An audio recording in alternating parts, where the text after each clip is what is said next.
বিসমিল্লাহির রহমানির রহিম। প্রিয় শিক্ষার্থীবৃন্দ, করোনা মহামারীর কারণে দীর্ঘদিন স্কুল বন্ধ থাকার কারণে আমাদের একেজি সাদুল্লাহ আদর্শ উচ্চ বিদ্যালয়ের পক্ষ থেকে অনলাইন ক্লাসে দশম শ্রেণীর সকল শিক্ষার্থীকে স্বাগত জানাচ্ছি। প্রিয় শিক্ষার্থীবৃন্দ, আমাদের আজকের ক্লাস হবে দশম অধ্যায় দূরত্ব উচ্চতার উপরে। সেখানে একটা সৃজনশীল প্রশ্ন তোমাদের জন্য আমি নিয়ে এসেছি। তোমরা প্রশ্নটা একটু লিখে নাও।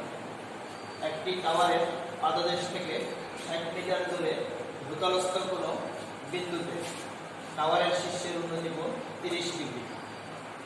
হ্যাঁ, এই উদ্দীপকের আলোকে প্রশ্ন। তথ্য অনুযায়ী চিত্র অঙ্কন করো। খ, টাওয়ারের উচ্চতা নির্ণয় করো। গ, টাওয়ারের শীর্ষবিন্দু হতে ভূতলস্থ বিন্দুর উন্নতি কোণ 60 ডিগ্রি হলে শীর্ষবিন্দু হতে ভূতলস্থ বিন্দুর দূরত্ব নির্ণয় করো।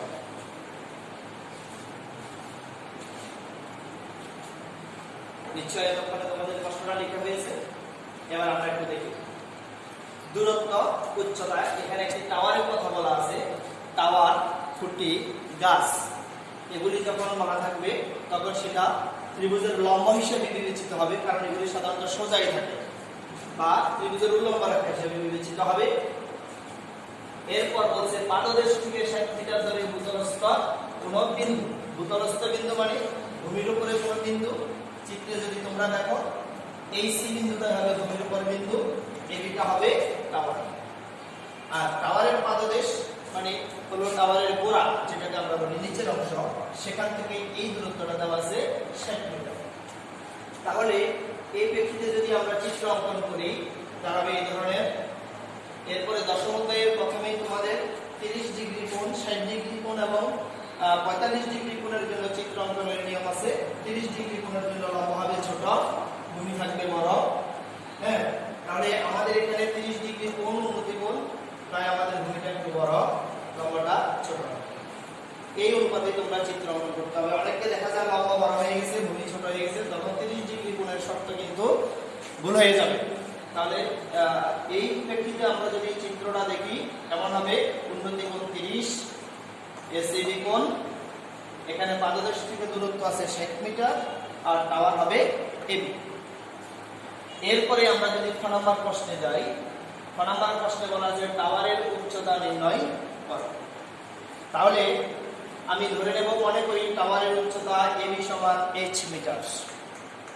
এটাই হবে টাওয়ার। এটা ক চিত্র, আমরা ক চিত্র ব্যবহার করতে পারি। একই চিত্র, এবি হবে h মানে টাওয়ারের উচ্চতা। আর পাদদেশ থেকে যে দূরত্বের কথা বলা আছে সেটা আছে এখানে, যে দেওয়া আছে পাদদেশ থেকে দূরত্ব বেশি সমান 60। হ্যাঁ, পাদদেশ থেকে দূরত্ব বেশি সমান 60 মিটার। কেমন? এরপরে উন্নতি কোণ দেওয়া আছে এসিবি কোণ, এই যে এসিবি কোণ। হ্যাঁ, এটাই উন্নতি কোণ 30 ডিগ্রি। উন্নতি কোণের নাম ধরেছি আমরা থিটা। কেমন? তাহলে আমাদের কি পেলাম আমরা? এক পেলাম বিসি মানে হলো ত্রিভুজের ভূমি। কেমন? আর নির্ণয় করতে হবে উচ্চতা, অর্থাৎ ত্রিভুজটির লম্ব। তাহলে ত্রিভুজটির লম্ব এবং ভূমির সাথে সম্পর্ক নিয়ে যে সূত্র আমাদের, সেটা হলো tan থিটা সমান লম্ব ভাগ ভূমি। কেমন? এই লম্ব ভাগ ভূমি আমরা জানি। হ্যাঁ, tan থিটা সমান লম্ব ভাগ ভূমি। পরবর্তীতে এখানে থিটার বদলে আমরা উন্নতি কোণ বসিয়েছি এসিবি। এসিবি এই কোণটা থিটার পরিবর্তে ব্যবহার হয়েছে। কেমন? আর এখানে লম্বের মানে দিয়ে দিলাম এবি, আর ভূমিতে যাবে বিসি। কেমন? বিসি। এরপরে এসিবি কোণের মান দেওয়া আছে প্রশ্নে 30 ডিগ্রি। আর এবির মান আছে কত? এবির মান আমরা ধরে নিয়েছি h, বসালাম। আর ভূমি বিসি সমান কত দেওয়া আছে? 60 মিটার। কেমন? এরপর আমরা কি জানি? tan 30 ডিগ্রির মান জানি। আমাদের বইয়ের যে টেবিল অনুশীলনী 9.2 এ ওখানে যে চার্ট আছে সেই চার্টের মধ্যে মান দেওয়া আছে, ত্রিকোণমিতিক বিভিন্ন মানগুলি আছে, 0 ডিগ্রি মান আছে, 30 ডিগ্রি, 45 ডিগ্রি, 60 ডিগ্রি, 90 ডিগ্রি মানগুলি দেওয়া আছে। আমরা সেখান থেকে 10, 30 ডিগ্রির মান যদি আমরা কালেকশন করি সেখানে পাবো 1 ভাগ √3। কেমন? এটা আনার পরে খেয়াল করো, এরপর আমরা যদি ক্যালকুলেশনে যাই তাহলে কোনাকুনি গুণ করলে h√3 সমান 60, তাহলে h এর মান হবে 60 ভাগ √3।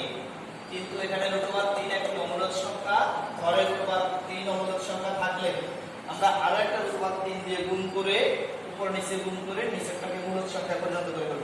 কেমন? তাহলে দুইটা √3 গুণ হয়ে কি হলো 3, 3 দিয়ে যদি আমরা 60 কে কাটাকাটি দিই এখানে হবে 20, এখানে 1। হ্যাঁ, এরপরে আমরা পাচ্ছি 20√3। এরপর তোমরা স্বাভাবিকভাবে ক্যালকুলেটরে গুণ করলেই 20 কে √3 দিয়ে গুণ করলে তুমি পেয়ে যাবে 34.641, অর্থাৎ টাওয়ারের উচ্চতা 34.641 মিটার প্রায়। এই এক ব্যবহার করলেও চলবে, দশমিকের পর আমি 3 বার ব্যবহার করেছি, তোমরা 2 বার ব্যবহার করলে কোনো অসুবিধা নাই। আর যদি তোমরা কারো বুঝতে অসুবিধা হয় আমি এখানে আরেকটা কথা বলি, এখানে প্রয়োজনে লিখবে হর ও লবকে √3 দ্বারা গুণ। হ্যাঁ, হর লবকে √3 দ্বারা যদি গুণ করি তাহলে কি আসছে, এখানে দুইটা √3 আসছে, গুণ হয়ে একটা 3 হয়ে যাবে। কেমন? আর এখানে উপরটা তো থাকবে। এই গেল আমার টাওয়ারের উচ্চতা কত, 34.641 মিটার। আমরা একটা প্রায় ব্যবহার করব যেখানে, কারণ এখানে অমূলদ সংখ্যার মান এসেছে। কেমন? এরপরে যাই আমরা গ নাম্বার প্রশ্নের সলিউশনে চলে যাই।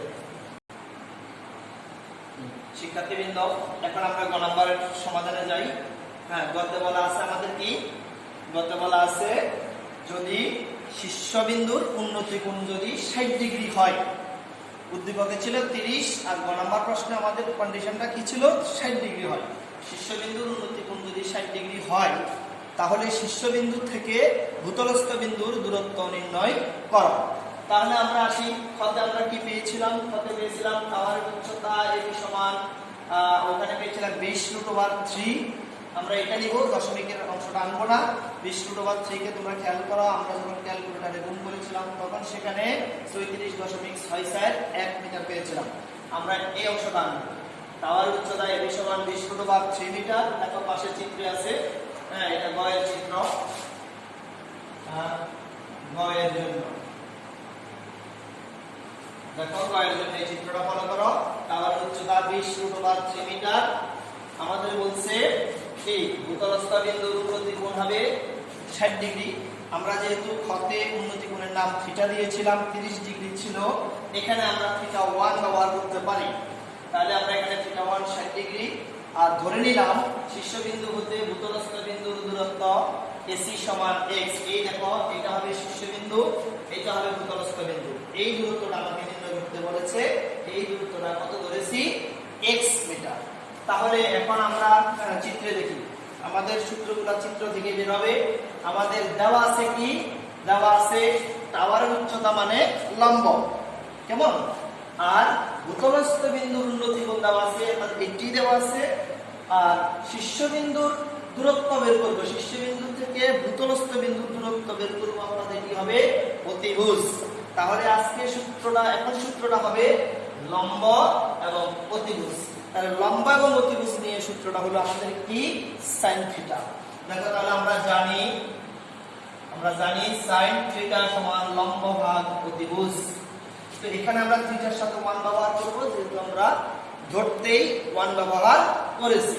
তাহলে sin থিটা 1 লম্ব ভাগ অতিভুজ, থিটা 1 এর মান চলে আসছে কত, 60 ডিগ্রি। থিটা 1 এর মান 60 ডিগ্রি আর লম্ব আসছে AB আর অতিভুজের পরিবর্তে আসছে কে, AC। কেমন? তো আমরা AB এর মান আমরা জানি, হয় জানি 20√3, চিত্রের মধ্যেও দেওয়া আছে এই যে এটা। হ্যাঁ, এটাই হলো আমাদের AB এর মান। আর AC এর মান ধরেছি আমরা কত, x। এই যে এখানে আমি দেখাচ্ছি এই x, তাহলে সেই x টা আমরা এখানে নিয়ে আসলাম। পরবর্তীতে যদি আমরা কি ক্যালকুলেশনে যাই তাহলে উভয় পক্ষ থেকে এখানে উপরে √3টা আমি ছেড়ে দিতে পারি। ছেড়ে দিলে কি দাঁড়াবে? এখানে হবে হাফ, এখানে উপরে 20 ভাগ x, কোণাকুণি গুণ করলে x এর মান পেয়ে যাবো 20 দুগুণে 40, অর্থাৎ শীর্ষবিন্দু হতে ভূতলস্থ বিন্দুর দূরত্ব পেলাম 40 মিটার। কেমন? তাহলে তোমরা অঙ্কটা বাসায় করবে এবং এই মতে আমরা আরো একটা কি সৃজনশীল প্রশ্ন তোমাদের জন্য বাড়ির কাছে দিচ্ছি, তোমরা প্রশ্নটা লিখো। তো এখন তোমরা এই উদ্দীপক সহ সৃজনশীল প্রশ্নটা লিখে নাও, এটা তোমরা বাড়ির কাছে করবে। একটি গাছের পাদদেশ থেকে 30 মিটার দূরে ভূতলস্থ কোন বিন্দুর উন্নত কোণ 60 ডিগ্রি। ক সংক্ষিপ্ত বিবরণ সহ চিত্র অঙ্কন করো। খ গাছের উচ্চতা নির্ণয় করো। গ গাছের শীর্ষবিন্দুর সাথে ভূতলস্থ বিন্দুর সংযোগে যে ত্রিভুজ গঠিত হয় তার পরিসীমা নির্ণয় করো। গ নাম্বার প্রশ্নটা হয়তো তোমাদের একটু হতে পারে, তবে প্রশ্নের মিল আছে, তোমরা কাজ করলে কিন্তু গ নাম্বার প্রশ্ন তোমাদের পেয়ে যাবে। কেমন? এটা একটু মাত্র আছে এখানে পরিসীমা, একটা ত্রিভুজের পরিসীমা। যে ত্রিভুজ আমি একটু তোমাদের ইমেজ দিই, এইভাবে যখন ত্রিভুজটা তুমি পাবে, এই শীর্ষবিন্দু এবং এই ভূতলস্থ বিন্দু এই সংযোগে দেখো ত্রিভুজটা কিন্তু হয়ে গেল। তাহলে ত্রিভুজটা হয়ে গেলে এবার তুমি ত্রিভুজটার পরিসীমা নির্ণয় করবে। এটা আমি বলবো না, এটা তোমাদেরকে চিন্তা করার জন্য ছেড়ে দিলাম। কেমন? কিভাবে ত্রিভুজের পরিসীমাটা তৈরি হয়। তাহলে এটা তোমার দেওয়া থাকবে, এটাও দেওয়া থাকবে, এটা যখন নির্ণয় করবে তখন তুমি পরিসীমাটা নির্ণয় করতে পারবে। সবাইকে ধন্যবাদ। নিয়মিত ক্লাস দেখবে, বাড়িতে পড়ালেখা করবে। সুস্থ থাকো, সুন্দর থাকো। খোদা হাফেজ।